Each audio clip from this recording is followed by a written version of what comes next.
Hello, she texted. I'm taking a last-minute trip with my ex, don't get jealous. I replied, why would I? Then I packed all her belongings and left them all on her ex's doorstep. When she came back, she finally understood that the place she called home wasn't hers anymore. I was at work, half paying attention to a spreadsheet, when my phone buzzed. It was a random Tuesday, nothing special, no argument earlier, no tension that morning. We'd kissed goodbye like normal. I remember that because she corrected me for grabbing the wrong mug from her side of the cabinet. The text said, hey, just a heads up. I'm taking a last-minute trip with my ex, don't get jealous. No emoji, no explanation, just that. For context, I'm Jake, 29M. She's Lena, 27F. We've been together just over 2 years and living together for 8 months in my apartment. I pay the rent. She Venmos me when she remembers. According to her, that's our system. I stared at the screen for a solid minute, waiting for the follow-up where she'd say she was joking or that I misread it. Nothing came, so I replied with the calmest thing I could think of. Why would I? She responded almost instantly. Exactly. Love that you're being mature for once. That sentence annoyed me more than the trip itself. Her ex, Mark, isn't some ancient history. He's the guy she still runs into every few months. The one she claims was toxic, but somehow always has tickets, plans, or emotional emergencies. The one she told me not to worry about so many times it became suspicious. When I got home that night, she was sprawled on the couch, scrolling through outfits on her phone, asking my opinion without looking up. Which jacket says unbothered but hot? She asked. I asked when she was leaving. Tomorrow morning, she said. Relax. It's only a few days. You'll survive. She said it like she was doing me a favor by leaving. That night, lying next to her while she slept peacefully, something shifted. Not anger, not jealousy, just clarity. I realized she wasn't asking for trust. She was informing me of my place. And for the first time since we started dating, I didn't feel like arguing. I felt like planning. The next morning, she left like she always did, late, loud, and irritated that the world didn't move on her schedule. She stomped around the bedroom, zipping and unzipping her carry-on, muttering about how airlines are scams and how she should have just driven with Mark. She didn't seem to notice how that sentence landed, or maybe she did and just didn't care. Make sure you water my plant, she said, standing in the doorway. Not our plant. Hers. I nodded. She rolled her eyes like I'd already disappointed her somehow. Before she walked out, she added, and don't start acting weird while I'm gone. I don't have the energy for insecurity right now. Then she was gone. No kiss. No hug. Just the sound of the door locking behind her. The apartment felt different immediately. Quieter, but also lighter. I stood there for a few minutes doing nothing, just listening to the hum of the fridge and the distant traffic. Normally, I'd be anxious in moments like this, overthinking, replaying texts, wondering if I should have said more. Instead, I grabbed a trash bag. I told myself I was just cleaning. That's how it started, at least. Her stuff was everywhere. Shoes by the door she never put away. Makeup on the bathroom counter like it paid rent. Clothes draped over chairs she didn't own. As I picked things up, memories surfaced. Not the good ones, but the small dismissive moments I'd ignored. The time she laughed when I said the couch was expensive and replied, relax, it's your couch. The way she called the apartment temporary whenever I talked about upgrading anything. By noon, the trash bag was full, but not with trash. With clarity, I sat on the floor, surrounded by her things, and opened my phone. No new messages from her. But her Instagram story was already up. Airport selfie, sunglasses on. Caption chaos, but make it spontaneous airplane. Mark had liked it. That's when I realized something important. She wasn't hiding anything because she didn't think she had to. So I stopped cleaning. And I started sorting. Not emotionally. Logistically. What was hers? What wasn't? And where it all belonged. By the time the sun started setting, I wasn't angry anymore. I was focused. Because when someone tells you not to get jealous, what they're really saying is, you don't get a say. And I was done being a background character in my own place. I didn't sleep much that night, but not in the way you'd expect. No pacing. No doom scrolling. No checking her location. I slept in short, calm stretches, like my brain had finally stopped fighting something it already knew. By morning, I had a list. Not written down, just clear. Lena had always joked that she was basically living out of a suitcase anyway. Turns out she was right. Half her life was already portable. The other half was spread through my apartment like she was testing how much space she could take without being asked to give anything back. I started in the bedroom. Her dresser drawers were chaos. Mine were folded, stacked, boring. Hers were a mix of expensive tops with tags still on them and clothes she claimed she might wear again someday. I pulled everything out, one drawer at a time, and placed it on the bed. No rush. No anger. Just sorting. She texted around noon. Ugh, airport food is disgusting. What are you doing? I stared at the message, then typed. Just handling some things. She left me on read. The bathroom was next. That one almost made me laugh. 3 shelves of skincare bottles, half empty, none of which she'd ever paid for. I remembered the time she scoffed when I asked if we should split toiletries. Ew, no. That's so transactional. Apparently rent wasn't. By mid-afternoon, the apartment looked unfamiliar. Empty shelves, clear counters, corners I hadn't seen in months. Her stuff filled boxes faster than I expected. I took breaks, not because I was tired, but because certain memories tried to sneak in. Her standing in the kitchen, criticizing how I loaded the dishwasher. Her telling friends, right in front of me, that I was emotionally simple. The way she used jokes as cover for disrespect. At some point, I realized something uncomfortable. If she walked back in right now, she wouldn't panic. She'd be annoyed. She'd ask why I overreacted. She'd say I misunderstood. She'd call it dramatic. And that's when I understood the real problem. She never thought I'd do anything permanent. So I made a decision that felt less like revenge and more like correcting a misunderstanding. I checked her location once. She was already hours away. Plenty of time. I sealed the last box just as the sky started to darken, taped it clean, and stacked it neatly by the door. Tomorrow, I wouldn't be explaining myself. I'd be delivering a message. Quietly, clearly, to the place she chose over me. The next morning, I borrowed my friend Nate's truck. I told him I needed help moving some stuff. And he didn't ask questions. He's known me long enough to know that when I'm calm like this, something already ended. We loaded the boxes one by one. Clothes, shoes, makeup bags, random candles she said were for the vibe.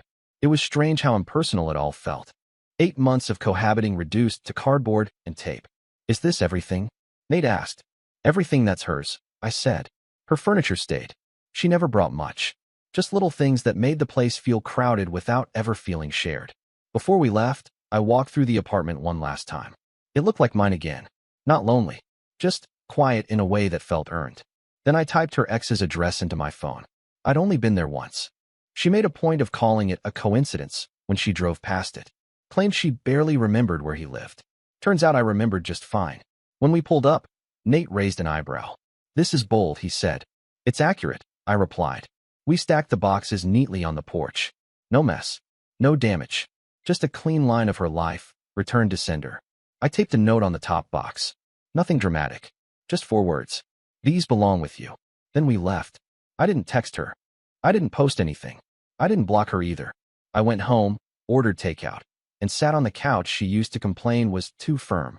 I ate slowly, like someone who finally had time. Her call came around midnight. I let it ring. Then another. Then a text. Why is my stuff at Mark's house? I stared at the message, felt nothing spike. No adrenaline, no guilt. Just inevitability. I replied. You said you were taking it there. 3 dots appeared. Disappeared. Appeared again. Then. This isn't funny, Jake. I didn't respond. Because it wasn't a joke. It was an adjustment. And she was finally starting to feel it. Her messages didn't stop after that. They escalated. First confusion. Then anger. Then bargaining. You had no right. That's humiliating. Mark thinks you're unstable. That one actually made me laugh. I still didn't reply. Around 2 a.m., she switched tactics. Can we talk when I get back? You're being extreme. Extreme. Not disrespectful.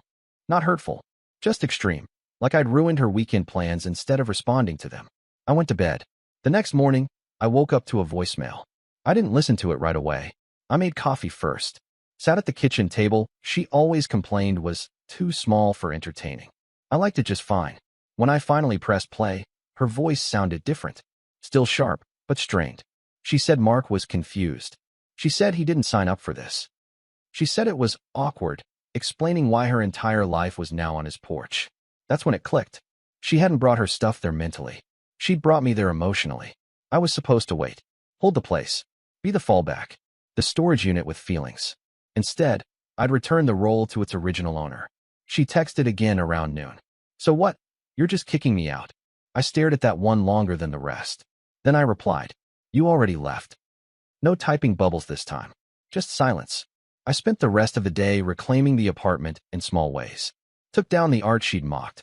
Rearranged the bookshelf she said didn't match her aesthetic. I moved my desk back to where she'd insisted it didn't belong.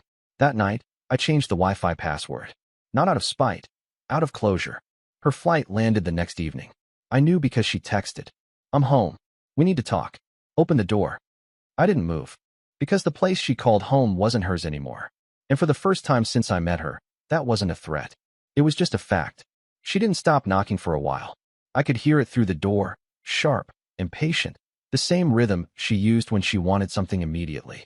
I stayed on the couch, phone face down, TV off. Not hiding, just done. Eventually the knocking turned into pounding. Jake, she snapped through the door. This isn't cute. Open it. I didn't answer. Her tone shifted, like flipping a switch. Okay, fine. You're mad. I get it. But you don't get to lock me out of my own home. That word again. My. I finally stood up, walked to the door, and spoke without opening it. It's not your home. Silence. Then a laugh, short, disbelieving. Wow. So Mark was right. You are being dramatic. That was interesting. Not hurt. Not confused. Dramatic. You went on a trip with your ex, I said. You told me not to get jealous. So I didn't. You don't get to punish me for having a life, she shot back. I didn't punish you, I said. I accepted your choice. She went quiet again. I imagined her face, trying to decide which version of herself would work best. The sweet one, the angry one, the reasonable one. Where am I supposed to go? She asked finally. That question landed differently. Not can we fix this? Not did I hurt you? Just logistics. You already figured that out, I said. Didn't you? Her voice hardened. You think you're some kind of hero for this? You think this makes you strong? No, I said. It makes me finished. She swore under her breath.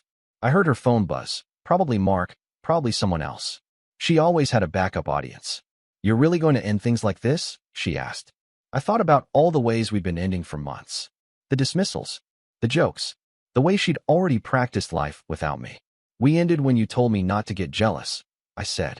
Everything after that was just furniture. She stood there another minute, then another. Finally, footsteps going away. I didn't feel victorious. I felt light. And for the first time, I didn't wonder if she'd come back. I knew she would, just not to stay. She came back 2 days later. I wasn't home when it happened. I was at the gym, headphones on, doing something I hadn't done in months, taking my time. When I checked my phone afterward, there were 12 missed calls and a single text. I'm inside. We need to talk. Now. I drove home slowly. When I walked in, she was standing in the living room like a guest who'd overstayed their welcome but refused to admit it. Her suitcase was by the door. Her eyes scanned the space, taking in what was missing. The shelves. The bathroom counter. Her shoes. What did you do? She asked, like she genuinely couldn't tell. I made room, I said. For what? She snapped. For myself. She scoffed and crossed her arms. So that's it. You freak out, embarrass me, dump my stuff at my ex's house, and now you're playing Zen monk? I didn't freak out, I said. I listened. To what? She demanded. To the part where you told me not to get jealous, I replied. That told me everything. Her mouth opened, then closed. She paced, dragging her suitcase a few inches like she might unpack out of spite. You're really throwing away 2 years over a trip, she said. No, I said. I'm ending it over how little the trip meant to you. That stopped her. She looked at me differently then, not angry, not dismissive, calculating. So what? She said slowly. You're just done? Yes. She laughed again, but it cracked this time. You're going to regret this. Maybe, I said, but I won't be confused anymore. She shook her head, grabbed her suitcase, and walked toward the door. Halfway there, she turned back. You know, she said, Mark said you'd do something like this. He said you were insecure. I nodded. Funny, you still let him be right. That one landed. She didn't say goodbye, just pulled the door shut behind her. I stood there for a long moment after, listening to the silence settle back in. Then I locked the door, not because I was afraid she'd come back, but because I finally understood that some doors aren't meant to stay unlocked once you see what walks through them. The apartment didn't feel empty after she left. That surprised me. I kept waiting for the drop, the quiet panic, the second guessing, the urge to reach out just to smooth things over like I always used to. Instead, what settled in was something steadier. Space. Actual space. That night, I found one of her earrings under the couch. Normally, that would have been my cue to text her. Hey, you forgot this. A small excuse to reopen the door. I held it for a second, then dropped it in the junk drawer with old batteries and mismatched keys. It fit there better. The next few days were quiet. No messages. No apologies. No dramatic Instagram posts either, which I knew meant she was telling the story privately first, controlling the narrative before it could escape her. I heard from mutual friends anyway. Apparently, she was blindsided. Apparently, I overreacted. Apparently, she never cheated, which wasn't a defense I'd even asked for. One friend asked if we were taking a break. I said no. Another asked if I thought she'd come back. I said probably, because Lena didn't lose often, and she hated endings she didn't script. Sure enough, a week later, she texted, "Can we talk? Not to fight, just to get closure." Closure. Another word she liked because it sounded mature while meaning comfort. I stared at the message for a long time. Then I replied, "I already have it." She didn't answer after that. I found out later she'd moved most of her things into Mark's place, temporarily. That temporary lasted about 3 weeks before it became a problem. Apparently, he wasn't as flexible when her mess was permanent and her moods weren't optional. Funny how that works. One night, sitting alone in the apartment, I realized something else too. I hadn't missed her voice. I'd missed the version of myself who kept trying to earn peace. And that guy didn't live here anymore. There was one last thing left to do. Not for her. For me. And it had nothing to do with getting the last word. It had everything to do with making sure the door stayed closed. The last thing I did wasn't dramatic. No speeches. No posts. No long messages typed and deleted. I called my landlord. The lease was in my name, always had been. Lena liked to say it was our place, but she never liked paperwork, never liked commitment unless it benefited her immediately. The landlord asked if everything was okay. I said yes. I was just updating records. I removed her name as an authorized occupant. It took 5 minutes. After that, I went through the apartment slowly, checking corners like you do before leaving a hotel. Not because I expected to find her, but because I wanted to be sure nothing of me was still wrapped around her absence. I donated a jacket she once claimed looked better on her. I deleted old photos, not angrily, just selectively. The versions of us that existed in those pictures weren't lies, but they weren't directions either. That night, she called again. I almost didn't answer. Almost.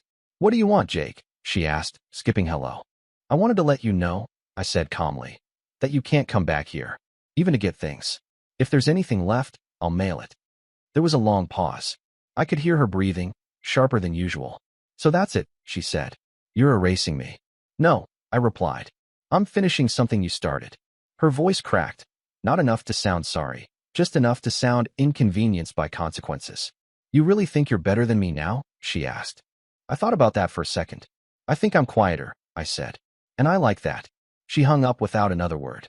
I sat there afterward, phone in my hand, waiting for something to hit me. Sadness, anger, doubt. Nothing did. Because the truth was, I hadn't lost a girlfriend. I'd gotten my life back. There was only one part left to say out loud, the part that made this whole thing real. And it wasn't for her to hear. It was for me. I'm writing this now because a friend told me I should, because apparently this is the part where people ask if I'm okay. I am. Not in the dramatic, thriving way people like to perform online. Just okay in the quiet, settled sense. The kind that doesn't need witnesses. Lena never apologized. She never admitted she crossed a line.